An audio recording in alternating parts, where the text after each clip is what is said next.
Olá,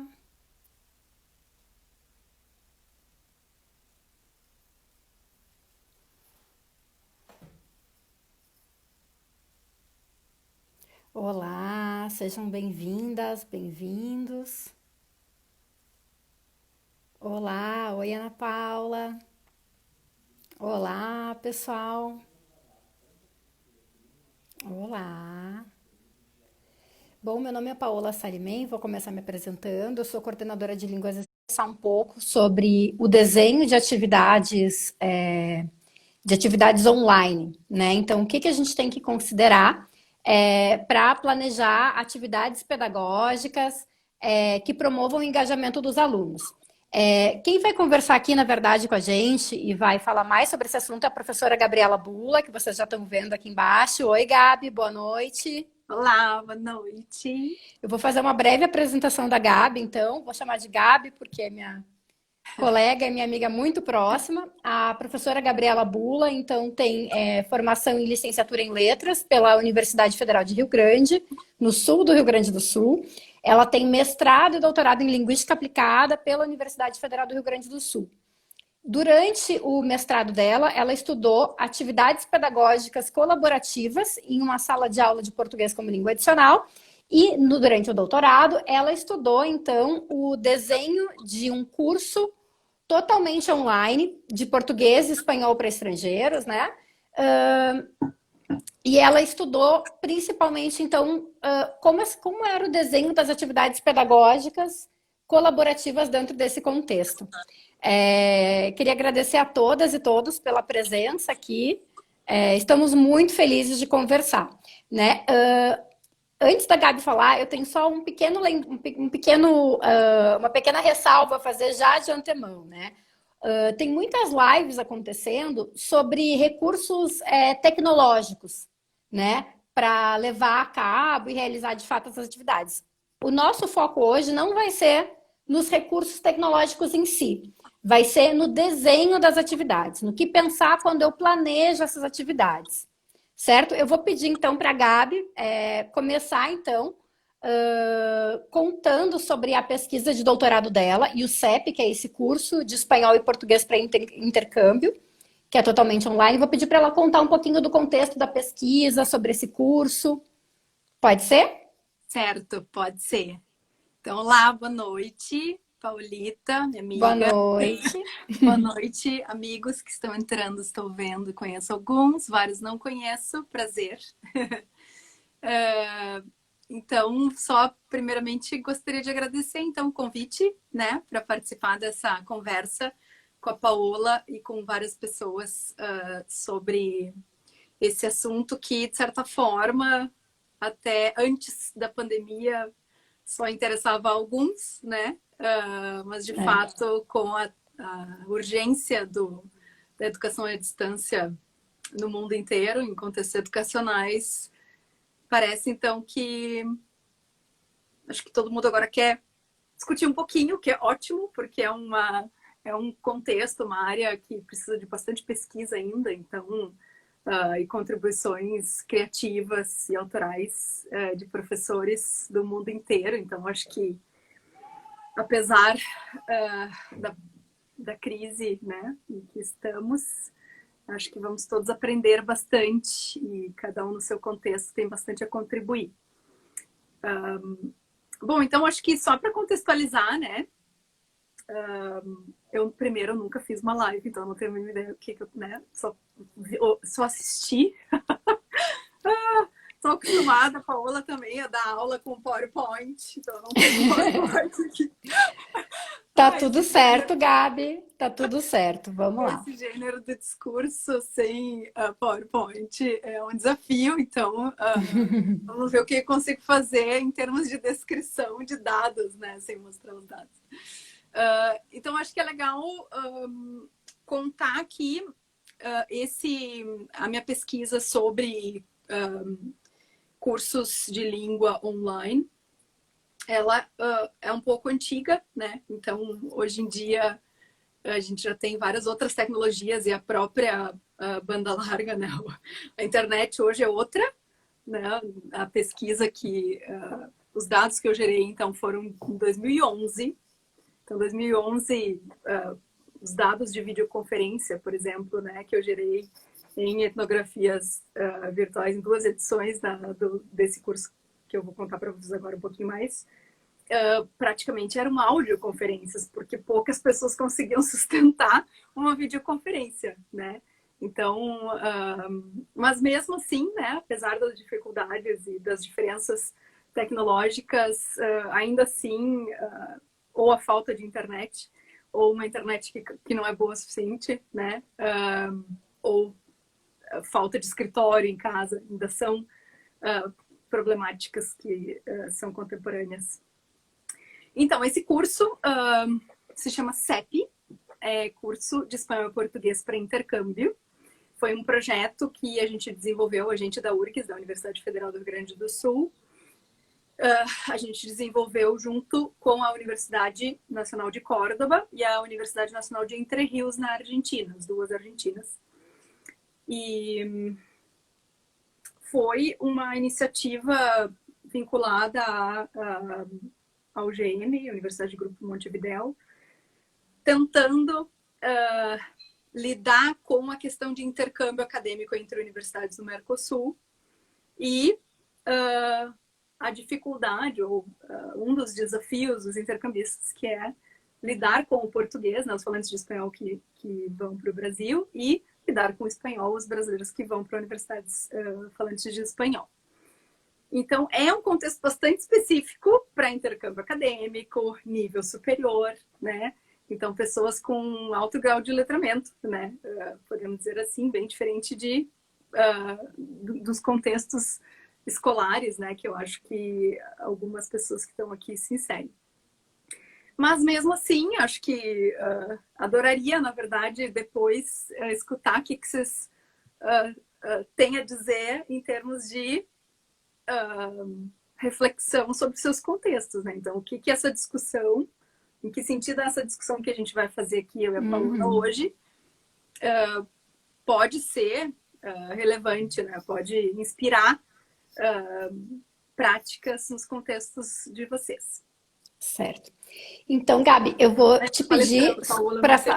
Fica tranquila, fica tranquila. Ó, Gabi, eu vou pedir então para tu falar um pouquinho de algumas características desse curso, né? Que diferente do que muitas pessoas podem achar, por exemplo, não era um Duolingo, que é um aplicativo autoinstrucional baseado em repetição, né? Então, fala um pouquinho sobre os princípios norteadores do curso e depois eu vou te fazer umas perguntas mais específicas sobre as atividades em si do curso, tá bom? Tá. Uhum. Tá. Então, acho que é legal também dizer que a gente ficou de 2007, não foi 17, 2007 até 2010, pensando no design desse curso. Então, foi muito, muito tempo e muitas pessoas que, foram muitas pessoas que participaram. E a implementação, a primeira realização desse curso foi em 2011. Então, desde lá, a gente tem bianualmente essa realização. Já usamos diferentes tecnologias, vamos falar um pouquinho mais sobre isso. Mas eu acho que o que é legal dizer, então, é que é um curso que é um curso de língua. Então, para quem não sabe do que a gente está falando aqui, é um curso de língua, né? É um curso para ensino de português para falantes de espanhol, de português para estrangeiros, né? O português como língua adicional. Também o contrário, espanhol para falantes de português. Mas mesmo assim, acho que em outras matérias há diálogos desse nosso curso com outras matérias, né? Então, a gente parte de uma concepção de língua como ação social. Então, a gente entende que se aprende uma língua ao usar a língua em interação com pessoas, né? Com textos, pessoas tanto oralmente quanto de forma escrita, de forma multimodal, né? Então, se aprende em interação. Então, já desse lugar, já se distancia bastante do Duolingo, né? Que é ou de outros, né? Cursos que têm como base, primeiro, a aprendizagem bastante individual, né? Em interatividade, que a gente pode chamar, e não interação, né? Interatividade então, interação homem máquina, né? O homem e o curso, e não necessariamente pessoas através de tecnologias. Então, nosso foco é pessoas através de tecnologia. Mas isso não significa que não tenham também elementos de atividades individuais e de prática de interatividade, né? Então, isso quer dizer o quê? Que a gente organizou o curso. Pessoal, assim, na verdade, é muito resumo. Se alguém, acho que na verdade, Paula, depois a gente pode botar uma lista de referências, né? Não, depois a gente pode disponibilizar nos stories aqui da Escola Projeto Vida, né? Tá, A gente disponibiliza links de ótimo. textos e tudo Tá. mais, tá bom? Não te preocupa com isso. Então, acho que é legal saber, então, que a gente organizou esse curso. Ele está dentro desse contexto de intercâmbio acadêmico. Ele está organizado em temáticas que têm relevância no contexto de intercâmbio universitário, com um recorte de campos de atividade humana. Então, em que atividades esses alunos participariam, né? De quais atividades. Que problemáticas esses campos nos trazem, né? Que desafios. E que gêneros do discurso constituem esses campos. Então, a partir da seleção desses gêneros do discurso que constituem esses campos, dentro do contexto universitário, a gente criou tarefas centrais, que a gente entende como tarefas de interação, tanto pela escrita, quanto pela oralidade ou pela por videoconferência. Então, só para dar um exemplo, né? Uma situação comum poderia ser, por exemplo, retirar um livro na biblioteca. Sim. Né? Então, daí na tarefa estaria envolvido, então, pensar o tipo de assunto que eu quero pesquisar, o tipo de fonte, aí os elementos, né, os recursos expressivos para falar com a bibliotecária, né? Para finalmente daí chegar na biblioteca, né, criar uma situação que simule esse momento, né? De então chegar e conversar com a biblioteca, dizer que tipo de livro precisa, que tipo de autor precisa, né? Seria mais ou menos isso, né, Gabi? Isso, total. Então, daí, olha, a Paola já deu um exemplo bem legal que, de certa forma, dentro desse contexto biblioteca, né? Em possíveis interações escritas e orais que possam ocorrer dentro desse recorte, a gente, como professor, né, então, pensa em quais são as ações que podem constituir. Então, dentro do gênero do discurso, que ações constituem essa atividade? E aí, como professores de língua, né, uma dos nossos trabalhos enquanto designers desse curso é oferecer os recursos linguísticos para que o aluno consiga participar. Então, pelo uso dessa língua adicional que ele está aprendendo, que no nosso caso é o português, né, para realizar essa ação em português.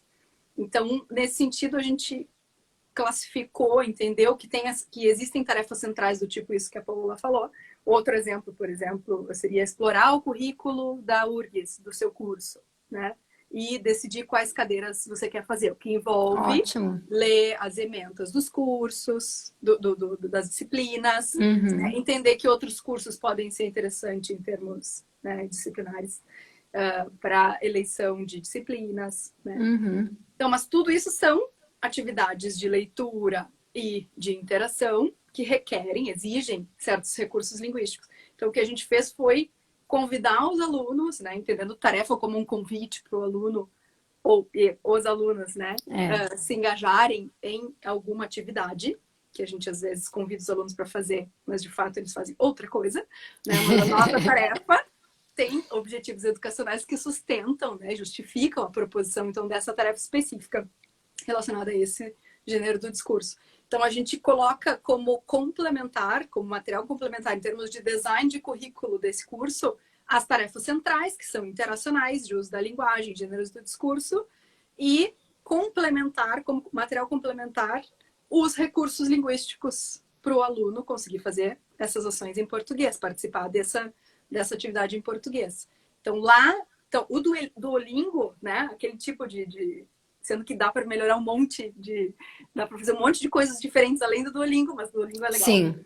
né? Mas tem um monte de tarefas bastante parecidas com o Duolingo, que eu chamo de fazer músculo, exercício, né, de repetição, na instância de memória, né, de aprendizagem de memória. Tá ali nesse lugar, mas também tá explicações gramaticais, exemplos de textos desses recursos linguísticos no mundo, como é que são usados.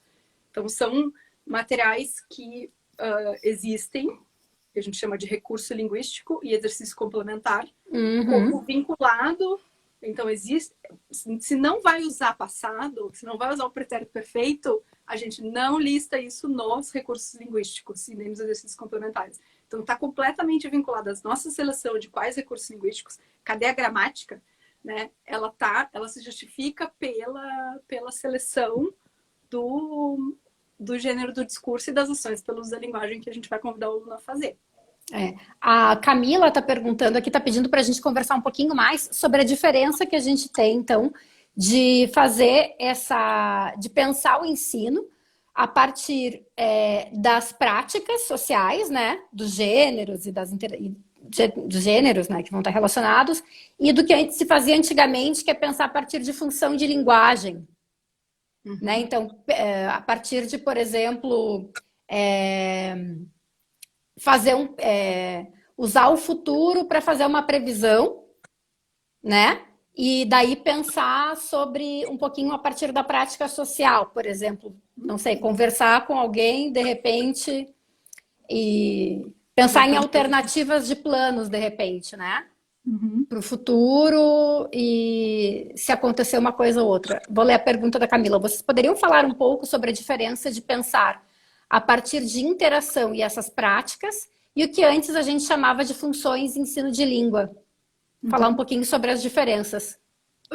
Eu acho a Adriana tem relação com as situações comunicativas reais também. Sim. Eu vejo essa pergunta da Camila, né? Eu perdi a guria. Desculpa. A Camila. Camila. Então, eu acho que tu tá um pouco chamando para nossa discussão a abordagem comunicativa, que é o clássico entendimento de funções da linguagem, né? Eu acho que o que a gente está, então, indo nessa nossa discussão agora, né? O que é a base desse curso e a base de vários outros cursos, está lá nos PCNs também, né? Isso é velho, né? Trabalho com gêneros do discurso. Então, acho que coloca, na verdade, essas funções da linguagem dentro de um contexto sócio-histórico, né? Então, e que tem, obviamente, relações político-ideológicas. Então, que gênero do discurso vai ser selecionado, que temática vai ser selecionada, implica, em termos de curadoria, na verdade, né? Implica em decisões educacionais cruciais, né? Então, se inclui ou não se inclui uma temática, né? Como, por exemplo, gênero e sexualidade, né? É uma decisão de curadoria, uma decisão de projeto político-pedagógico e que implica, então, em pensar relações de uso da linguagem vinculada a essa temática e que gêneros do discurso se relacionam com essa temática. Então, acho que coloca ensino de língua em um lugar bem mais complexo e bem mais sócio-histórico, né? E mesmo quando se diz que não é para trabalhar com gênero e sexualidade, não adianta, né, gente? Está na língua, não há como fugir, né? Temos dados sobre isso, aliás, em outra coisa a gente pode falar, não é uma, né? Bom, Gabi, eu vou pedir para tu contar agora um pouquinho para a gente tem um pouquinho então já do panorama do curso, né? Um curso então que parte de uma premissa colaborativa da aprendizagem, parte de uma visão de língua como ação, como prática social, que quer dizer então que é um curso que exige que o aluno interaja bastante e se engaje nas atividades colaborativas, né? Então eu queria que tu contasse para a gente falasse um pouquinho sobre uma ou duas atividades pedagógicas, pode ser uma só, de repente, que deu bastante engajamento. Então, eu quero que tu conte um pouquinho sobre essa atividade, que gerou bastante engajamento e bastante colaboração entre os alunos, e que tu conte pra gente um pouquinho sobre as características, então, dessa atividade, fazer uma espécie de anatomia da atividade pedagógica. Então, na verdade, o que eu mais gosto de falar é das que não deram certo, né? Ai, vamos falar de uma que deu certo primeiro e depois a gente fala de uma que não deu certo. Pode ser? Pode. Não, então acho que para dizer assim como base, né? Eu acho que como base de um princípio, né? Para raciocínio em termos de elaboração de material didático, isso para presencial ou online, né?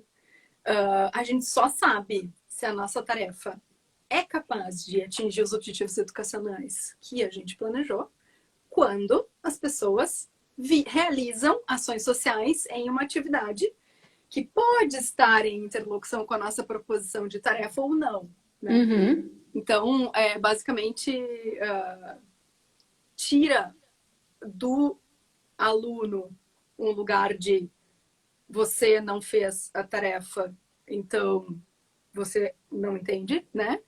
E divide a responsabilidade ou a relação em relação a essa tarefa com o professor também, entende? Entendendo isso, né? Entendendo uma tarefa como um convite para fazer já em alguma atividade, mas não necessariamente nesse convite que a gente pensou tão dedicadamente, com listas de objetivos educacionais, não necessariamente esse convite vai dar certo, vai ser aceito pela turma. Vários momentos a turma decide por outros caminhos que a gente não havia planejado enquanto prof. Né? Então, é parte do nosso trabalho enquanto professores, a análise dessa atividade em curso e a relação dessa atividade com os nossos objetivos educacionais. Tá? Então, vou dar... Ai, não consigo, Paulo. Vou dar um exemplo que deu certo, mas está relacionado a um problema de design. Tá? Tudo bem, ok. Vamos lá. Então, um exemplo que aconteceu então no CEP, né? Que, é uma sequência de duas tarefas. Então, são tarefas que, aliás, uma questão interessante para se pensar em design, né? Em design de material didático online, é que se há um encadeamento de tarefas, que esse encadeamento fique explícito para os alunos. Então, e claro, o CEP, esse curso que a gente fez lá muito transantigamente, é um curso que é bastante escrito, né? Então, as proposições de tarefa, todos são escritos, mas hoje, por exemplo, né? Se a gente fizesse hoje de novo, colocaríamos com certeza vários vídeos explicando o que é, mesmo que seja a mesma coisa. Porque a nossa análise de dados, vários momentos de questões de o que é para fazer afinal nessa tarefa, que é uma tarefa escrita, o professor em chat escreve a mesma coisa de novo, ou com umas mini mudanças de enunciado, e o aluno já entende. Então, a questão da interação como super crucial para a compreensão de tarefa, como é no presencial, né? A gente tem uma tarefa escrita no papel, o professor fala a mesma coisa do que está escrito e o aluno entende, então.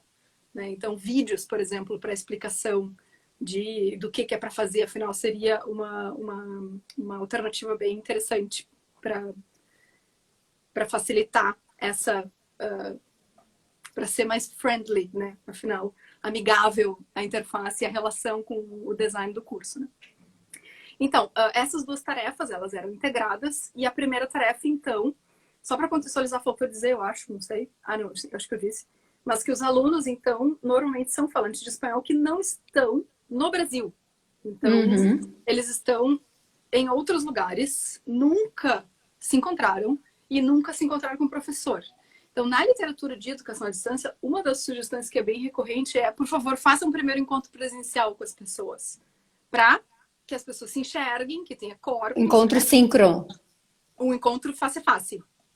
Face a face, corpos, Tá. encontro na mesma sala, para que tenha alguma ligação de pessoas que existem, né? De carne e osso.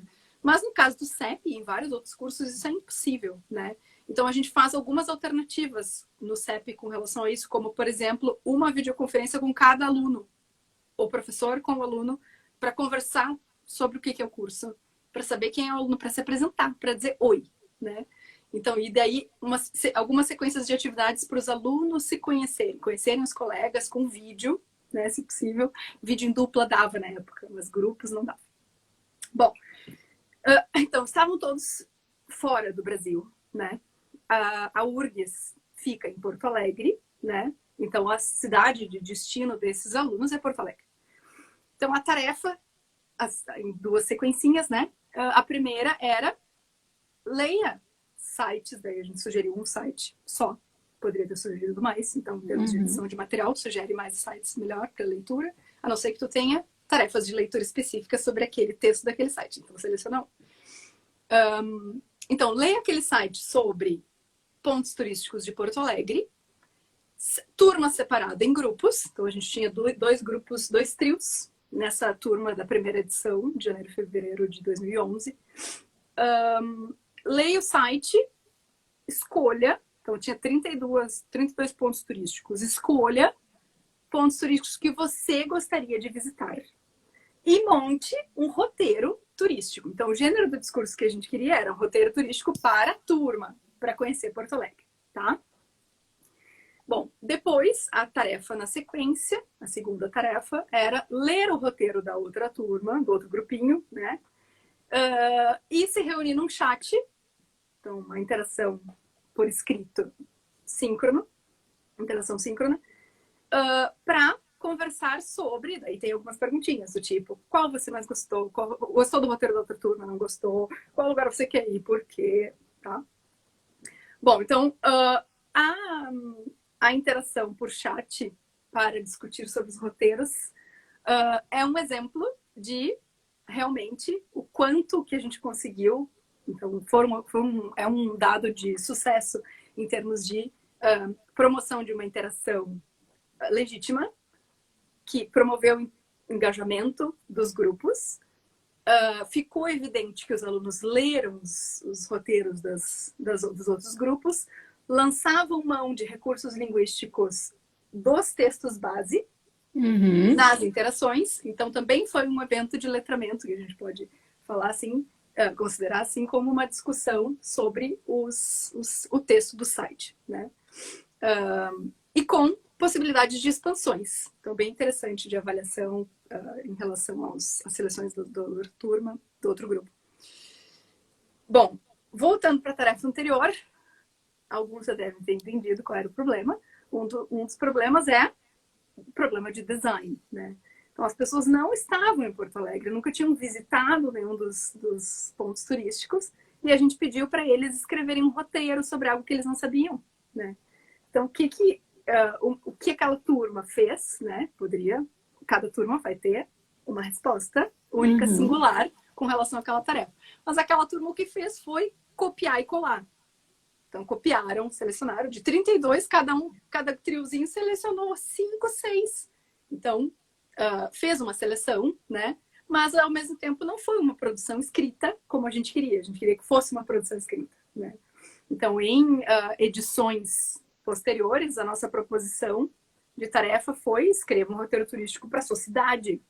Isso eles conseguem, porque eles têm expertise, eles têm conhecimento, têm relações afetivas, né, e experienciais com esse conhecimento que os torna capazes de escrever um gênero do discurso como roteiro turístico. Além disso, a falta de exploração do roteiro turístico como gênero. Então, faltou isso. Quando os alunos não têm de onde tirar, né, não fizeram uma exploração sobre o gênero do discurso em si. Bom, não tem repertório, né? Não tem repertório. Então, a cópia... não estou dizendo aqui que eu não estou defendendo cópia, tá, gente? Eu acho que não é para fazer, abomino. Sim. Mas, né? Então, o que a gente fez como equipe foi reconfigurar o nosso entendimento enquanto professores daquela resposta dos alunos para a nossa tarefa, entender aquela resposta como uma resposta que evidencia que aquilo era uma tarefa de leitura, não era uma tarefa de produção escrita. Então, a gente reformulou nossos objetivos educacionais entender a partir do que os alunos fizeram, né? O que é também uma questão interessante em termos de design, né? Para presencial online. Pro caso, pensando um pouco do contexto que a gente está vivendo agora, de aulas remotas, né? A aprendizagem, digamos assim, que ficaria disso é assim, então, quando a gente almeja, então, uma produção escrita, lá no final, né? Isso tem que ser no final de uma sequência, né? E ao longo dessa sequência eu tenho que primeiro colocar o aluno em contato com esses exemplos, né, do gênero que ele vai depois escrever. Então eu acho que é. Fala, desculpa, Paulito, fala. Não, eu estou só pensando aqui nas implicações, né, da pesquisa para esse momento que a gente Sim. está vivendo, né, e para os professores que estão aqui com a gente conversando. Eu acho que sim, a gente pode se basear na sequência didática lá do Chinnery-Dolce como exploração do gênero do discurso e então produção de gêneros do discurso. Acho que sim, é uma questão. Mas acho que outra questão também que a gente pode pensar, né, como aprendizagem a partir desse dado, é da importância de se levar em consideração, né, o design como algo que não é, o design não é não está pronto. Uhum. Ele não está pronto para nenhuma turma. Claro que nesse caso evidencia problemas de equipe de design, né? Mas em cada edição de certo material, né, online, a gente vai ter que entender o que é essa turma, local, situadamente, como essa turma se relaciona com a proposição, né? E a partir disso, o que a gente pode, então, fazer, selecionar, reformular em termos de objetivos educacionais, né? Uhum. Eu acho que esse dado também é uma evidência interessante. Ui? Opa, desculpa, gente, deixei vocês caírem. É uma evidência interessante da dificuldade que é fazer um wiki. O wiki não é uma ferramenta simples. E isso nas duas gerações de dados ficou bastante evidente, muito fortemente pela própria necessidade de se ter uma relação para o trabalho colaborativo, né? Então, um wiki requer edição do texto do outro colega, é uma soma, o texto é uma soma de contribuições de diferentes colegas sem uma articulação, né? Que gênero é esse? E o gênero vai requerer que tipo de ação social em termos de construção de um objeto autoral coletivo. Né? Uhum. Então, acho que também é legal a gente pensar enquanto designers, enquanto professores online, tricky, né? O quão problemático e o quão difícil o quão delicada é a situação de proposição de atividades colaborativas quando há a construção coletiva autoral de algo. E quando não há. Então, naquele caso lá da interação sobre os pontos turísticos de Porto Alegre, não tem uma produção autoral coletiva compartilhada. Tem uma experiência de discussão, né, que tem, sim, suas nuances de autoria, claro, né, e de construção coletiva, mas é bem diferente de uma produção, por exemplo, de um roteiro coletivo, né? Então, enquanto professores, né, acho que é um desafio bastante grande e importante que se tenha em mente que o trabalho com o Wiki, como uma ferramenta que não tem muito aí, assim, na nossa vida sem tecnologia, é bastante, a não ser aquela técnica de magistério, que eu aprendi magistério, de cada um pega uma folhinha e começa a escrever a história, passa para o outro continua, sabe aquela dinâmica? Ao contrário, né? É algo que tem que se aprender, né? Se aprender e se negociar com os parceiros dessa produção coletiva, né? Nesse caso, né, muitas vezes também quando a gente está falando de crianças, né, e até de adolescentes, né, o uso dessas ferramentas de edição colaborativa de texto é uma coisa que é muito pouco conhecida, né? Então eu acho que a gente tem assim a dificuldade da ferramenta, a dificuldade de realizar, são vários níveis são várias cascas, como se fosse de uma cebola que a gente vai descascando, né? Sim. E como diz a Fernanda aqui, também é uma questão que pode ocorrer no presencial, né, Fernanda Lemos? Foi professora do CEP, gente. Ex-prof do CEP. Também participou da elaboração, né, dos materiais. E a gente tem uma pergunta da Giovana Marasquim, perguntando se o gênero, a produção, ela é sempre no final ou se ela pode ser construída aos poucos, assim, passo a passo. A produção textual, quer dizer, ou que Eu acho que ela está falando, eu acho que ela está falando da produção textual pelo momento em que ela fez a pergunta, quando a gente estava falando da produção do roteiro. Ah, então, na verdade, a produção do roteiro está dentro de uma sequência de exploração sobre Porto Alegre. Né? Então, também era um gênero que era roteiro para coleguinhas. Né? Então, assim, Sim, coleguinhas, era interno. Né? Então, acho que essa produção final aí, que normalmente se vê em sequências didáticas, né, do Chinelo Dolls, ou nas discussões de projeto e ensino de língua, normalmente essas produções finais são públicas, né? Então, sim, na verdade, dentro do CEP tem, como é um curso centrado muito na interação do grupo, né, e realização de atividades colaborativas e construção de uma comunidade colaborativa de aprendizagem. Então, tem horrores de produções, né, que a gente poderia entender ao longo do curso, que não é uma final, né? Então, acho que depende também do curso que você está falando, né? Também. sim. Bom, Gabi, então eu vou, para tua alegria agora, pedir para tu falar então de uma atividade que pensa numa atividade que não deu certo e aí tentar falar um pouquinho sobre o porquê que ela não deu certo, né? O que ela não gerou de engajamento ou que ela não gerou colaboração. Tá, então, na verdade, sim, gente, eu acho que uma das bases, assim, da nossa discussão deveria ter sido, a gente deveria ter falado no início, que é uma reflexão um pouco sobre. Então, vocês notaram que tem uma distinção entre tarefa e atividade, que é a base da nossa discussão aqui.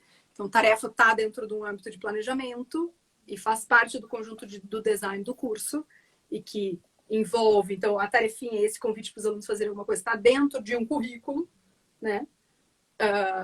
E que requer várias ferramentas, né? E a seleção dessas ferramentas, dos ambientes virtuais. Então, tem toda essa complexidade e, de fato, durante a realização do curso, essas atividades estão relacionadas ao design e precisam ser entendidas como, sempre local situadamente, como uma resposta a esse design, mas o design não como opressor das ações sociais. Os objetivos educacionais claros, tendo eles claros, o nosso objetivo é tentar que se alcance esses objetivos e, de repente, a turma vai propor novos objetivos educacionais. Então, nosso objetivo é tentar alcançar esses objetivos. Tá. Fora isso, que eu acho que não sei se já ficou claro que a gente está tendo isso como base, eu acho que outra questão importante também que a gente devia falar é do fato de que eu lá na tese fiz uma retrospectiva histórica assim, de ensino de língua à distância, tentando fazer uma reflexão primeiro a partir de um viés tecnológico, então as tecnologias. Então, quando a Paola inicia a nossa live, dizendo que a gente não vai falar de tecnologia, assim, de quais são as ferramentas, né? Porque, de fato, as ferramentas hoje que temos hoje, mês que vem já vão ter outras, né? Então, Uhum. isso é algo que a gente tem análises históricas, né, e seleções de vários estudos, aliás, com ferramentas diferentes, se quiserem, daí a gente dá depois uma lista de referências.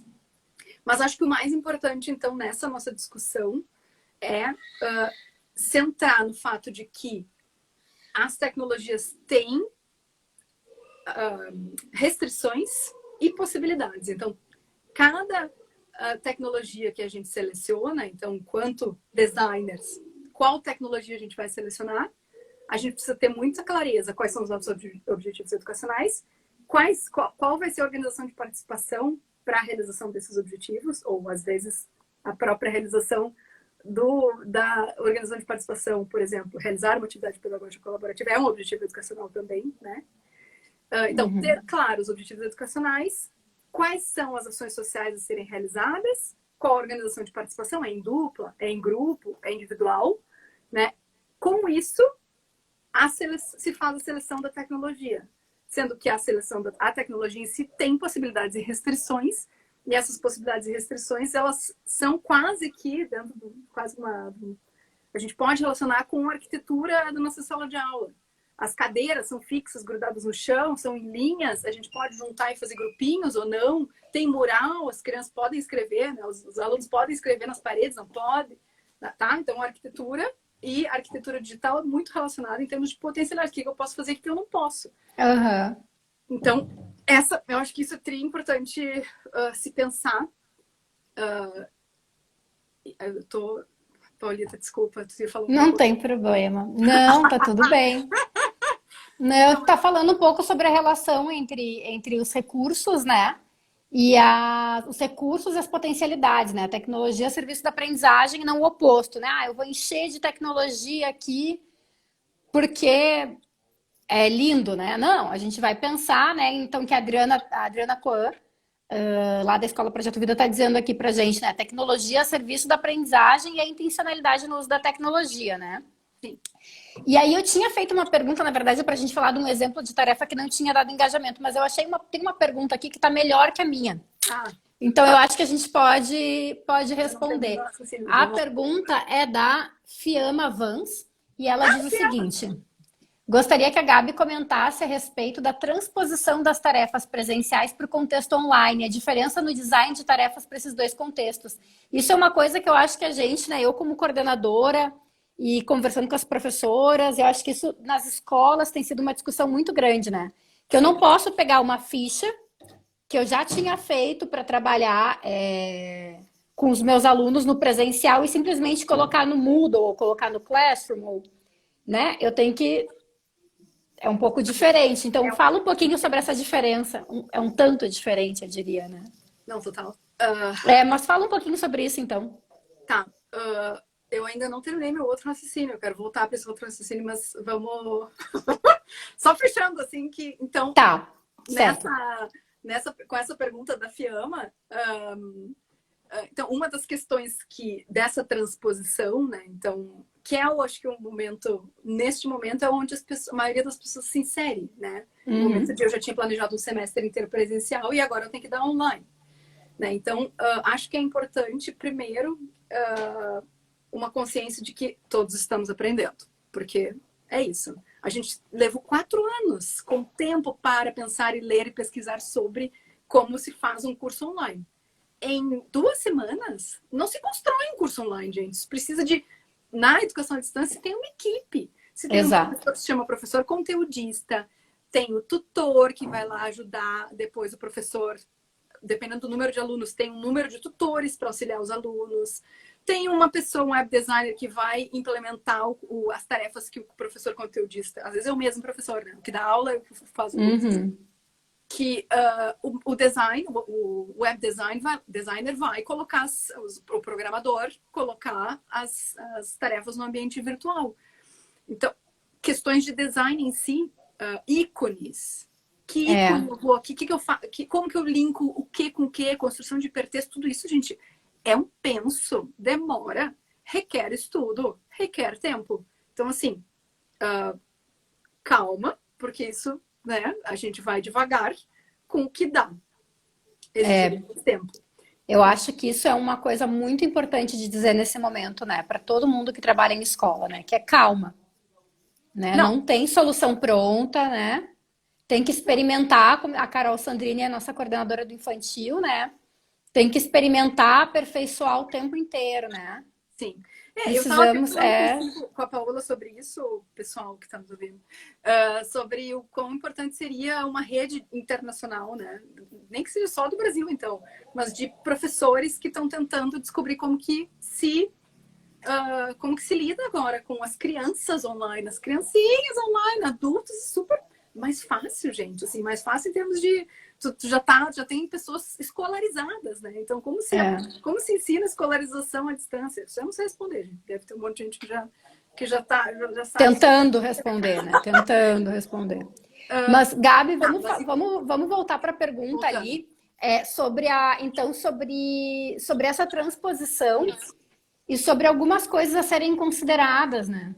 E as respostas das crianças não são iguais às dos adultos, né, Mônica? A Mônica Padroni, nossa diretora do infantil. Com certeza não, nossa. Eu quero ouvir depois, eu quero escutar uma experiência. Eu acho que é. Eu quero uma live com vocês. Tá, então, por um lado, a questão das restrições e possibilidades tecnológicas.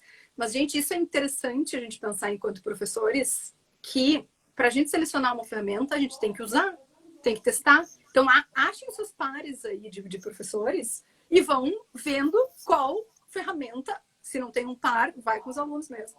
Mas o ideal seria em pares. Por exemplo, em termos interacionais, tá? Então, se a gente considera a estrutura de participação, considera tomada de turno, sequencialidade, elementos típicos de interação face a face, tá?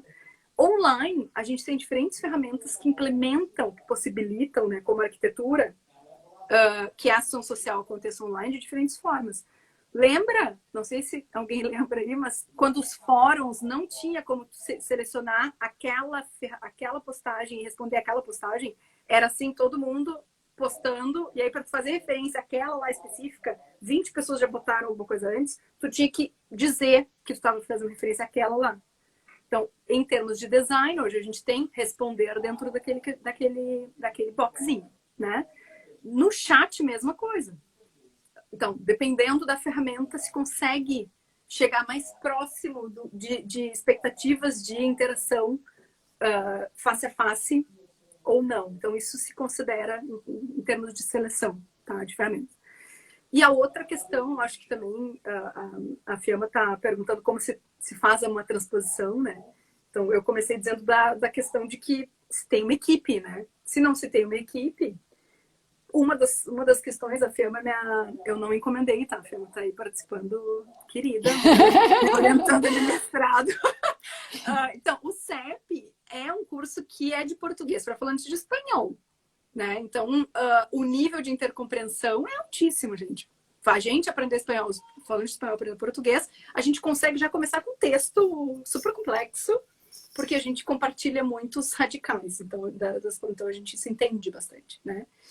A Fiamma está lá num lugar, que é o desafio de fazer um curso online para básico 1 iniciantes falantes de línguas distantes. Ela ia ter tempo para fazer semestre que vem com calma, né? Mas veio a pandemia, então ela está fazendo agora, coitada, num desespero. Então, acho que só nesses dois casos, né, diferentes, a gente já tem uma questão de nível de proficiência, eu acho que é interessante se considerar. E nível de proficiência exige diferenças de design. Então, por exemplo, né, básico 1 falante de línguas distantes, né, falante de línguas distantes do português, né, então a gente aqui falando de português aprendendo russo, aprendendo alemão, não tem nada a ver, não consegue quase entender nada, tá? É esse. Então, o caminho que a gente faz face a face para o ensino de português para falantes de outras línguas básico 1 é cheio de multimodalidades, cheio de sequências de várias coisas do Olingo, né? Vários momentinhos de apresentar o que é e finalmente usa. Então, aquelas tarefas centrais lá do CEP, né, que são para interação, para uso da linguagem e gênero do discurso, no básico 1, a gente tem uma sequência enorme de tarefas que contribuem em termos de recurso linguístico para que o aluno consiga conversar com o coleguinha. Oi, meu nome é Gabriela, como é que é o teu nome? Né?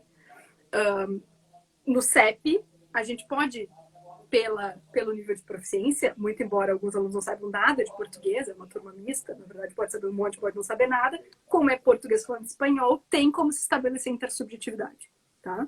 Então, no básico 1 da Fiamma, ela não tem como. Então, a gente no CEP consegue botar tarefas de interação para uso da linguagem em gêneros de discurso como centrais e aprendizagem de recursos linguísticos como complementares para a realização daquela atividade. No básico 1 da Fiamma, as atividades preparatórias, que a gente pode chamar assim, uma sequência de oferta, análise de recursos linguísticos para finalmente conseguir fazer alguma coisa em português, é obrigatório. No CEP não é obrigatório. Então, a gente tem diferença de proficiência como um dos critérios bastante fundamentais para a própria arquitetura do curso, né? Bom, daí tá lá a Fiamma numa sequência de eu quero que eles finalmente aprendam. Oi, mimosa! Ela fomos hackeados aqui por uma participante pequena. Então, vamos lá. Então, a atividade da Fiamma, né, essa aí do Básico 1, era: oi, meu nome é Gabriela, qual é o seu nome? Oi, meu nome é fulana. Prazer, prazer. Então, como que tu faz isso se as pessoas não estão face a face, né? Bom, daí tem várias possibilidades. Hoje em dia, aliás, tem várias mesmo. Mas de videoconferência, a chat, a... Então, até na ideia de... Ou áudio por WhatsApp, manda áudio, outro manda outro áudio, aí manda outro áudio, né? Várias pessoas adoram mandar muitos áudios, né? Não podcast, áudio de perguntinha, né? Então, dependendo, inclusive, né, de qual é a tarefa, se pode propor para um básico, repetição é legal. Fazer a mesma coisa várias vezes é bom para a aprendizagem de uma língua em nível básico 1. Né? Então, fazer com uma atividade que seja por videoconferenciazinha numa duplinha. Depois, fazer num chat com outra duplinha. Pode ser interessante. Então, acho que depende do nível de proficiência dos alunos, o que implica em diferença brutal, como esses 2 cursos aí que eu reportei, em termos de arquitetura, né? E então a tarefa, né, como na verdade, como professora, a Fiamma vai ter que lidar com, então, como que eu atingo esse objetivo educacional, que era interagir em português para conhecer o colega, né? Lidando com as possibilidades tecnológicas que ela tem e que os alunos têm, né? Eu acho que o ponto de partida, acho que da Fiamma e de todos os outros professores, acho que é ter claro quais são os objetivos pedagógicos, né? Os objetivos de aprendizagem que vão ser atingidos. Eu acho que é isso que tu está dizendo. Acho que é primeiro pensar nos objetivos, então, que você tem como professora, né? O seu currículo tem. E a partir desses objetivos pensar nos recursos, é isso? Isso, total. Na verdade, os objetivos educacionais, na verdade, isso no presencial também, né, gente? A gente tem que ser educacional para o nosso design, do nosso planejamento das nossas aulas, né? Então, mas no online segue a mesma coisa. Eu acho que se a gente... Claro que se o professor tem uma concepção de linguagem e aprendizagem que é individual e estruturalista, daí ele não está conversando com a gente, né? Assim, não está mesmo. Nota que não... Né? Sim. Mas... partilhando da concepção de aprendizagem pela interação, de uso da linguagem como modo de ação social em gêneros do discurso, daí a gente tem hoje 5 bilhões de opções lindas para a gente fazer. Implica em muito mais trabalho para o professor, muito mais, porque enquanto ele daria o papelzinho ali e realizaria,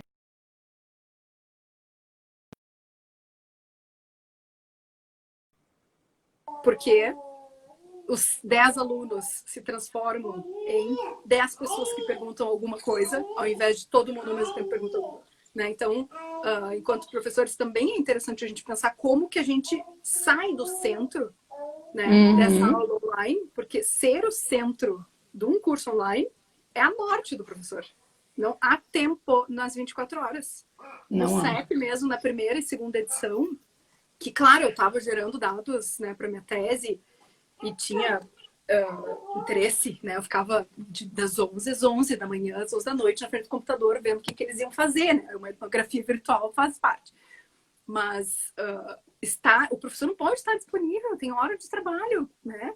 Então tem um limite. Então, alternativas para descentralização, o que está bastante vinculado a concepções de educação em si, né? Acho que pode ser uma discussão legal também entre professores, né? Do tipo, estabelecer um fórum onde se faça, a turma se ajude. Pode ser um fórum, pode ser um grupinho no WhatsApp, mas o grupinho do WhatsApp, eles que vão se ajudar, tu não vai responder. Então, alguém vai fazer uma pergunta, espera que alguém vai responder, não vai ser tu, prof, né? Porque, de certa forma, a gente está tentando criar uma cultura de aprendizagem colaborativa, de comunidade e de descentralização do professor. Não só pelo propósito de o professor não tem 24 horas, mais do que 24 horas para lidar com os alunos, mas também porque, em termos de formação de cidadão, é legal que os alunos tenham uma autonomia para participar e tornar relevantes objetos de aprendizagem, construir coletivamente o que querem aprender, né? Sim, eu acho que isso é muito... perspectivas. Eu acho que esse ponto que tu tocou, né, ele é muito, assim, muito importante, né? A gente pensar, assim, para além dos conteúdos ministrados, né, quem é a pessoa que a gente está formando, Uhum. né? Quem é esse cidadão que a gente está formando, especialmente a gente que está falando de escola, né? Uhum. Então, assim, de um ajudar o outro, né? Colaboração. Uhum. Enfim, eu acho que isso é um ponto, assim, bem importante. A gente, infelizmente, tem só 5 minutos. Passou, parece que o relógio está sendo manipulado eu aqui. tenho umas 12 páginas aqui que eu queria discutir com você. Ai, que bacana. Ó, tem várias perguntas super bacanas que eu tô vendo aqui, né? Então, sobre avaliação, né? Avaliação é um tópico super bacana.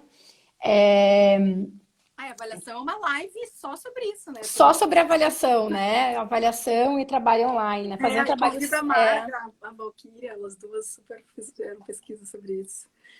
Não tem. É um tema, assim, bem. Especialmente agora nesse momento de pandemia, ensino remoto, né? Sim. Bom, eu queria, antes da gente encerrar, né? Se a gente conseguir, Gabi, eu gostaria que tu falasse, assim, alguma coisa, uma mensagem para os professores. Podia ter um encontro parte 2, a Bia, nossa professora de espanhol. Podia, bom, vamos ver, né? A Gabi, gente, eu quero só fazer uma ressalva, um agradecimento para a Gabi. Ela tá agora no pós-doutorado dela, tá? Na Inglaterra, em isolamento social. Então, ela tá na Inglaterra, Trancada no meio em do casa, pós-doutorado, com 4 horas de distância aí da gente, e tá compartilhando esses conhecimentos dela. Então, eu queria agradecer muito, né? E a gente sim pode fazer uma parte 2. Para parte 2 aí, de repente, se a gente for fazer mesmo, se a Gabi toma um convite ao vivo, né? Mas numa parte 2 deixa eu ter PowerPoint, eu preciso muito PowerPoint para mostrar para vocês os dados. Não nervoso, tem que ficar Mas eu acho que assim, para uma parte 2, se a gente for fazer, Gabi, se tu topar, a gente pode lançar aquelas caixinhas de pergunta no comentário, no Stories, e aí as pessoas fazem as perguntas antes, e aí a gente planeja. Seria tri ver as perguntas e aí dá para responder direto no...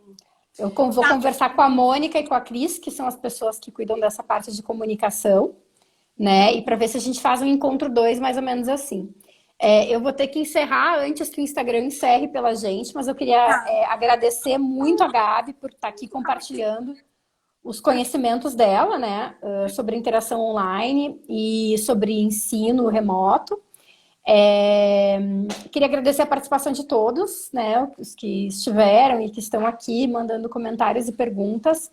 E em breve, então, a gente manda notícias sobre essa parte 2, porque acho que tem muita coisa bacana para a gente conversar. E aí a gente faz esse outro formato, eu acho. A gente coloca a caixinha das perguntas antes e daí a gente vai a partir das perguntas. Muito obrigada. Vou mostrar alguns dados aqui. Eu já vi a gente vai estar mais familiarizada com o gênero. O gênero, a gente com a prática social de fazer uma live.